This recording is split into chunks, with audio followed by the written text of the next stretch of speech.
Online तैयारी, offline जैसा अनुभव कपिल सेठ के मार्गदर्शन में करें आरएएस, पीएसआई, ईओ, आरओ और अन्य भर्ती परीक्षाओं की तैयारी बूस्टर एकेडमी के साथ। अभी डाउनलोड करें बूस्टर एकेडमी ऐप। राजस्थान की सबसे चर्चित भर्तियों में शामिल उप निरीक्षक और प्लाटून कमांडर भर्ती परीक्षा 2021 को आखिरकार निरस्त कर दिया गया है। राज्य सरकार की अनुशंसा के बाद राजस्थान लोक सेवा आयोग ने बड़ा फैसला लेते हुए साफ कर दिया है कि अब यह भर्ती परीक्षा नए सिरे से आयोजित होगी। खास बात यह है कि दोबारा होने वाली परीक्षा में केवल वही अभ्यर्थी शामिल हो सकेंगे जिन्होंने पहले आयोजित परीक्षा के दोनों प्रश्न पत्र दिए थे।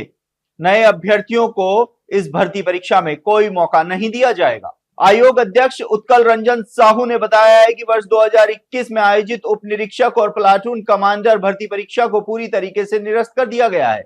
अब नई परीक्षा सितंबर 2026 में संभावित मानी जा रही है।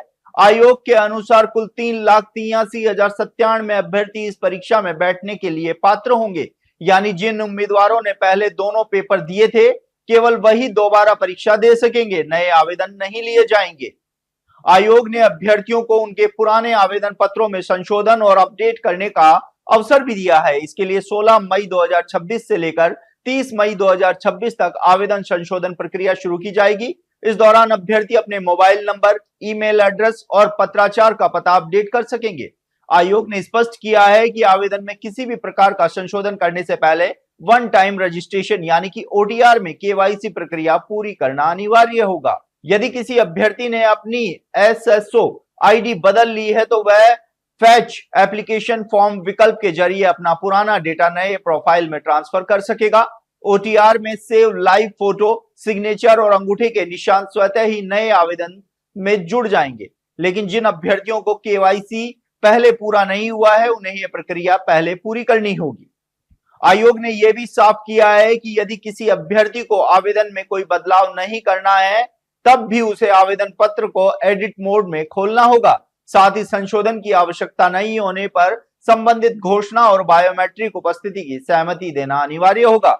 इसके साथ ही फाइनल सबमिट बटन पर क्लिक करके ओटीपी दर्ज करने के बाद आवेदन स्वीकार किया जाएगा। आयोग ने चेतावनी दी है कि निर्धारित प्रक्रिया का पालन नहीं करने पर आवेदन मान्य नहीं माना जाएगा। सबसे महत्वपूर्ण बात यह है कि अभ्यर्थियों की पात्रता की शर्तों में किसी प्रकार का कोई बदलाव नहीं किया गया है। आयोग सचिव के अनुसार आयु सीमा, आरक्षण और शैक्षणिक योग्यता का निर्धारण वर्ष 2021 में किए गए आवेदन की स्थिति के आधार पर ही होगा, यानी वर्तमान स्थिति को नहीं बल्कि पुराने आवेदन के समय ही पात्रता को ही मान्य जाएगा। लंबे समय से विवादों और कानूनी प्रक्रिया में उलझी इस भर्ती परीक्षा को निरस्त किए जाने के बाद अब एक बार फिर से लाखों अभ्यर्थियों की निगाहें नई परीक्षा पर टिकी हुई हैं। अभ्यर्थियों को आयोग की आधिकारिक वेबसाइट और रिक्रूटमेंट पोर्टल पर समय समय पर अपडेट देखने की सलाह दी गई है। उप निरीक्षक भर्ती परीक्षा 2021 को रद्द कर नए सिरे से परीक्षा कराने के फैसले ने राजस्थान की राजनीति और युवाओं के बीच नई चर्चा छेड़ दी है। अब सभी की नजरें सितंबर 2026 में प्रस्तावित नई परीक्षा और उसकी पारदर्शिता पर टिकी हुई है।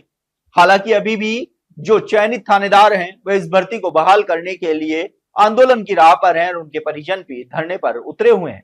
ऐसे में देखना होगा कि अब इन अभ्यर्थियों का जो पहले से चयनित हैं उनका क्या होगा।